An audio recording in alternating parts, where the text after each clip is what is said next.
So let's take a minute to get familiar with Onshape's touch interface.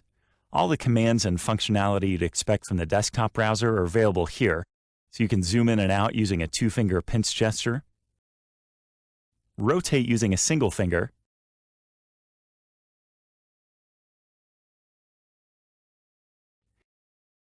and you can pan with two fingers. Notice with two fingers you can actually do any combination of panning, zooming, or even twisting. The View cube allows you to touch it to jump to any of the standard model views. Zoom to fit is another very common command that you'll probably use a lot, and it can be accessed quickly from the context menu. The context menu can be brought up by tapping with two fingers. The context menu will show you some options based on whatever you're working with, and in this case, because I didn't have anything selected, I only have a few options available. I'll tap Zoom to fit. To select items, just touch them, and continue touching everything that you'd like to select.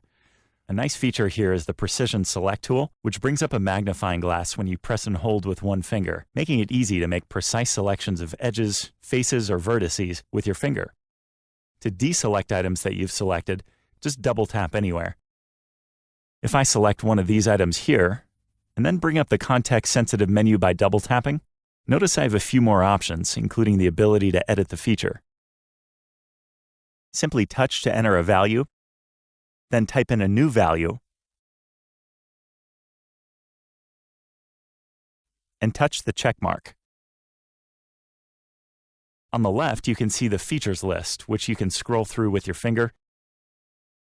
Or in case you'd like to maximize screen space, the features list can be hidden by swiping it off the screen and swiping it back on.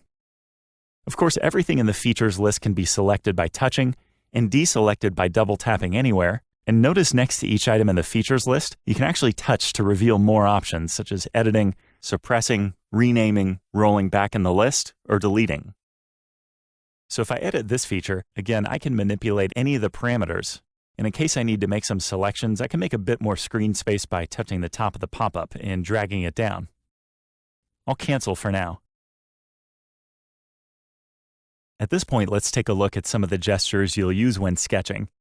Well, here in this New Part Studio, I'll touch a plane to select it, and tap with two fingers to bring up the context menu, and select Sketch to begin a new sketch. To look normal to the view, I can do this again from the context menu.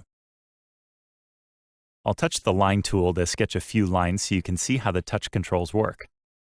So when I touch the screen and keep my finger pressed, I can see some feedback letting me know where the first endpoint will be located, and I can drag it over the origin to establish a constraint. When I pick up my finger, the first endpoint is placed. So next I'll again touch, and right away you can see the preview of the line appear. But since I'm still touching the screen, I can position the other endpoint and add any automatic constraints like vertical or horizontal. The Line tool remains active, so if I touch again, this will continue a chain of lines.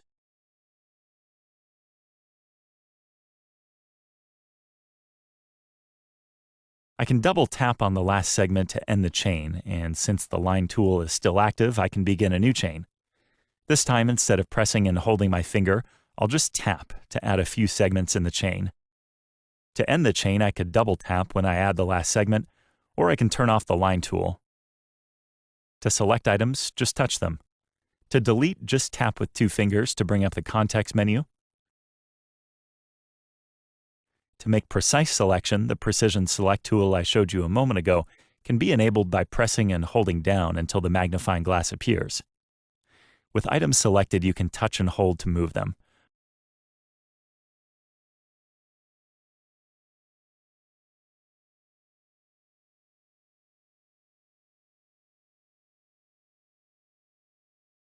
Or of course, you can add constraints from the toolbar.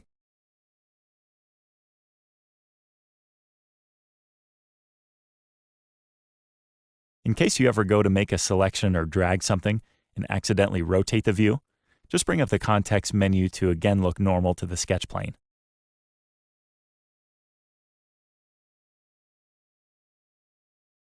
As I showed you a moment ago, items can be selected by touching them. And with items selected, you can touch a part and drag it to move it.